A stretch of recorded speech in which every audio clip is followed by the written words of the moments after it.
the process where we detach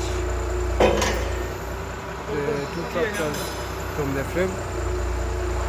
This is the first step which we do for us to start assembling the tractors.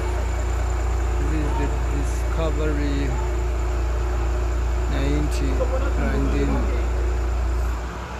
As you can see, the operator is trying to be attentive and follow all the instructions for safety for the tractor to come out properly. So successfully it has come out. Now we are putting it where it's supposed to be. Down. So there are pins which we put on the down before we put it down. Yeah. So this is what we call forks.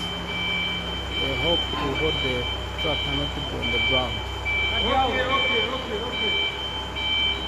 As you can see, the voices are hearing from the background. These are my fellow